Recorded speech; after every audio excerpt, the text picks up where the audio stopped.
What's up, John Legend in the studio? Yeah. How are you, my friend? It's good to be back. I know, it's so good to see you. I'm happy to be back. We've got a new version of the legendary Christmas album. Yes. And we're excited to be here Which to we promote absolutely that. have to talk about. So Yes. Are you ready for the holidays yourself? I'm getting there. You know, we've already made plans for what we're going to do. And I'm excited for Thanksgiving. We have family coming over here to Southern California. We're going to hang out with them. Everybody's coming in from Ohio and Nevada and you know, everywhere our family is. Yeah. And that'll be fun. And then Christmas, we're going to go up to Jackson Hole and chill. That's nice. Yeah. How important is that family time at the holidays for you guys? I love it. It's something we look forward to every year. Our birthdays are right around the holidays too. So Chrissy's right around Thanksgiving, and I'm right around Christmas. So everything's all wrapped up into one. We celebrate with family and we have a good time. Speaking of Chrissy, I know she's incredibly busy. You're both incredibly busy. How are you guys? Because I'm struggling now, and your kids are what, like 1 and 3 and 1. 3 and 1. Okay, gotcha. So I'm struggling now. This might be a thing down the road for you. My son's 11, and you know, with soccer and the travel teams and everything else, it's like nonstop. How are you making sure you guys have that family time carved out for you and the kids and you and Chrissy? Well, I mean, sometimes we don't succeed. Sometimes I get too busy and I'm traveling too much and I'm not able to be home as much as I like to. But, you know, it's just a juggling thing. We have to talk to our folks, people that are in charge of our schedule, and make sure we set aside enough time to be with the family and be with the kids. I actually had a weekend off this past weekend. Did you really? It was really nice. I didn't do anything. Only time I left the house was to take Luna to dance class, and it was really nice. But it's been a few weeks in a row where I was traveling on the weekend, going to do gigs and things like that. But it's nice to be home. We need that time. You do need that time. It's important. I got to find more of that myself. Speaking of dance in Luna, Jill is a dancer. Has been a dancer since almost birth. I started when I was 3. Yeah, well, that's when Luna's starting basically. She started like 2.5, but 3 is, she got a little better at it. Once 3 came around, she's more focused, more into it. Is it tap and ballet? Yes. And does she have a holiday show? They're going to do some kind of little recital thing, but, you know, no pressure yet. I know, right? Those are the cutest, though, the cutest routines at that age. Yes, they're fun. Colin just told me some story the other day because my kid was doing a little, he was doing some type of dance like early on because my wife was a dance teacher. So she was totally into it. And he told me something randomly the other day. He goes, remember that recital where I fell down at the start of the show? I'm like, no one don't remember it, but he's got some memory. He probably remembers that, but to you, it's like, you know, kids are kids, and it doesn't matter. Do you know what else he remembers? And this might have been before you had kids, because you didn't have them yet, is you beating him at Thumb Wars. Oh, I do remember that. Yes. I wasn't supposed to win, was I? No, you weren't. A small child at Thumb Wars. You know, my poor kid's like, you remember that sketch Dave Chappelle had where he was playing some kid in video games? It was like a sick kid on the hospital bed. Right. And he was like making fun of the kid because he beat him. I'm Dave Chappelle in that. You are Dave Chappelle. You taught Colin, you taught him a great lesson that, you know, you're not always going to win in life. It was a good lesson. Yeah, the big time. That was not good. Well, that was. I take it all back. I retroactively forfeit. John Legend here is Valentine in the Morning. Baby, It's Cold Outside. You got updated lyrics with Kelly? Yeah, we did a new version of it with Kelly Clarkson. I co-wrote the updated lyrics with a comedy writer from Insecure named Natasha Rothwell.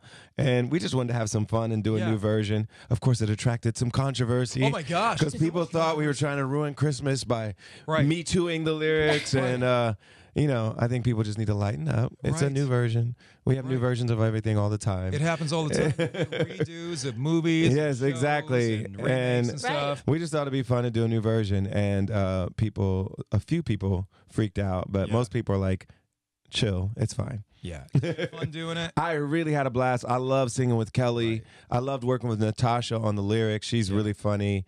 And I think the new update is actually really funny and a lot of fun for us to perform. And Kelly and I, we sing well together. Yeah, it works. She's great. Yeah. She's so good. So you have a new album drop, or is this a re-release? What do we? So it's a deluxe version of Legendary Christmas. Oh, so the original version came out last year, and we just recorded 4 new songs, including the duet with Kelly. And then we also did Donny Hathaway's This Christmas. We did a song called Christmas in New Orleans. And we did My Favorite Things. Raindrops on Roses And whiskers. whiskers on Yes, kittens, yes. bright cotton mittens and warm woolen mittens. Yes. Round paper packages tied up with string. Yes. These are a few of my... I don't know what that was. All right. Whoa. You were like a new character each line. Yeah. I like it. Keys and characters. Do you have a favorite Christmas or holiday song? Oh, I love This Christmas by Donny Hathaway, and it was good to cover that. I loved performing Merry Christmas, Baby, the old classic, like James Brown has done it. A lot of artists have done that. And I loved doing Baby It's Cold Outside. That was a lot of fun for me, too. Do you have a favorite Christmas memory as a kid? Well, music was so central to our Christmases because my whole family sings. Sure. We would go to my grandmother's house and we would sit around the piano at the end of the day after we watch basketball or play football in the yard. We'd eat, of course, open presents. But the most important part of the time together was us singing around the piano. And so that's the most warm memory I have from growing up. And that's what made me want to make this album. Was everybody good in your family? Now, beyond most of us, yes. Most of you guys not have every talent. single person to a T, but almost everybody can carry a tune. Decent. And a few of them play an instrument. A lot of them can sing. A lot of them can dance. Now, somebody told a story years ago. I think it's Michael Bublé was telling us a story. There's a moment where a family realizes that the child has special talent. Yeah, yeah. Where was it? When was it for you that they realized, oh, wait a minute, John's got something different here? Well, my granny, she's my only grandparent that's still alive. She's my dad's mother. And she tells me that around 3 or 4, I was sitting at the piano in her house, and I was telling her, Granny, I can play. Like, you have to believe me. And she was like, oh, he's not going to do anything. And she said I got on the piano, and it made sense what I was doing on the piano then. And I started taking lessons around the age of 3, and I started singing in the church choir by the time I was 6 or 7. I started getting the lead in like school Christmas musicals by the time I was like 7. So I think a lot of people were realizing, okay, he might be special. He might have a gift in this area when I was pretty young. Yeah. Do you remember that stuff yourself, or was that told you from my mom and granny tell me a lot of that stuff, but I start to remember things around 6 or 7 where I remember doing that, I remember doing that, but pictures are good to jog your memory. Oh, it's gonna be so we don't have as many videos now as we do now, but like our kids will have a lot of videos to look at. But too much, yeah, I mean, too much content. In certain respects are all right there. Ours are on Instagram too.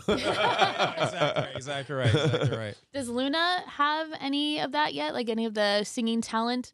It's hard to know. She sings along with a lot of stuff in the car. She requests a lot of music. She loves Daddy and she loves Ariana Grande. Those are like her two. Oh, really? Yeah, I think she was introduced to Ariana because I did the duet with Ariana for Beauty and the Beast, the remake of Beauty and the Beast. And so she started just loving everything Ariana does. And luckily, we enjoy Ariana too, because if we didn't, it'd be tough in the car with Luna because she requests her a lot.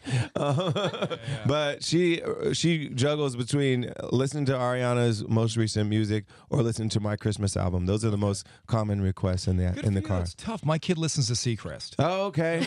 It's awkward. The competition. No, it is. It's but it is what it is. Is there anywhere that you want to perform in this world? I know you've performed so many different places, but I often think like for an artist, there's a certain place that has some kind of feeling to it. Oh, there's spiritual really feeling, or some place that you go, man, that's a place. I can't think of any other place I haven't played yet. I've always been pitching this thing where you play right beneath the Eiffel Tower. Oh. And we have a bunch of listeners go over there and you're playing there. Okay. Well, that's my new bucket list item. That sounds fun. That's us too. We love Paris. Let's do it. Right? Let's go iHeart. Let's get this promotion together. Yes, let's go iHeart. This is the big promotion right here. Confirmed.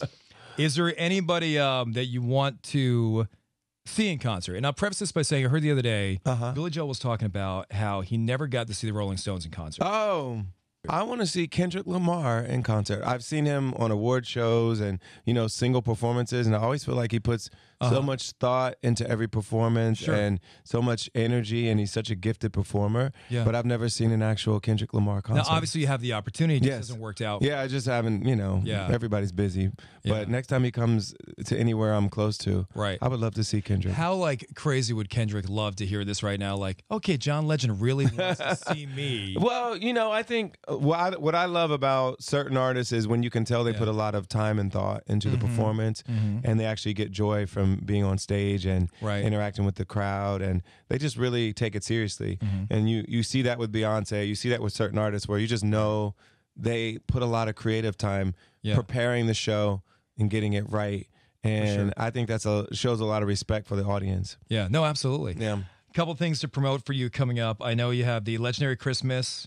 That's on December 12th. Is that last year's? Or so it's last year's. It's a rebroadcast of last year's special on NBC. And then we did another a concert special for BYU TV that you'll be able to stream. And that's a full concert, basically kind of a version of the tour from last year. So if people saw us on the Legendary Christmas tour, we had a really wonderful stage show. It was really my favorite tour that I've done in my career. So much fun. And we always lamented that we didn't get a chance to make a video of this show. And BYU TV reached out to us and asked us to do it. And so we thought it'd be the perfect way to memorialize this amazing tour we went on.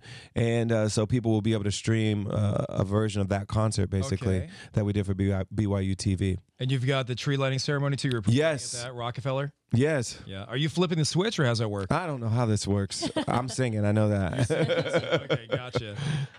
Anything else? Let's see. December issue of Vanity Fair. You're on the cover there. Yes. Oh, those what's pictures. This one I did. People Magazine. You familiar with that? This is on my notes, and I was kind of saving it towards the end here. So it says it's been the subject of a lot of conversation lately. Yeah, I apologize for not getting to it. Sexiest man alive. Yes, that.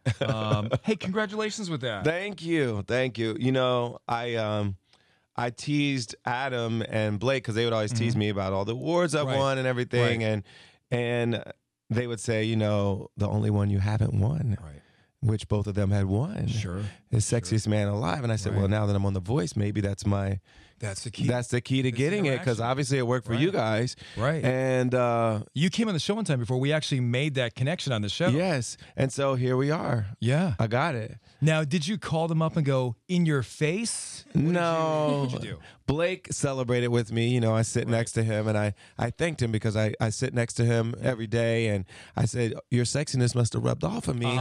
You know, I learned all of your ways, all those sexy ways that you have, and it rubbed off on me. We were going to have a good giggle with you when you came in. We had balloons and streamers the whole day. We're like, oh my gosh, this is crazy. By the way, the four of you on The Voice right now is my favorite group of coaches. It's really good. It's really good. It's so good. And there's no shade to anybody else that's been on the coaching dais, but the chemistry is so nice right now, and we're really enjoying it. And we have some really good artists this year. That's always nice to see when there's so much talent out there with these young kids, you know? Yeah. There was one other thing we wanted to ask you about, and this is the incident. Which one?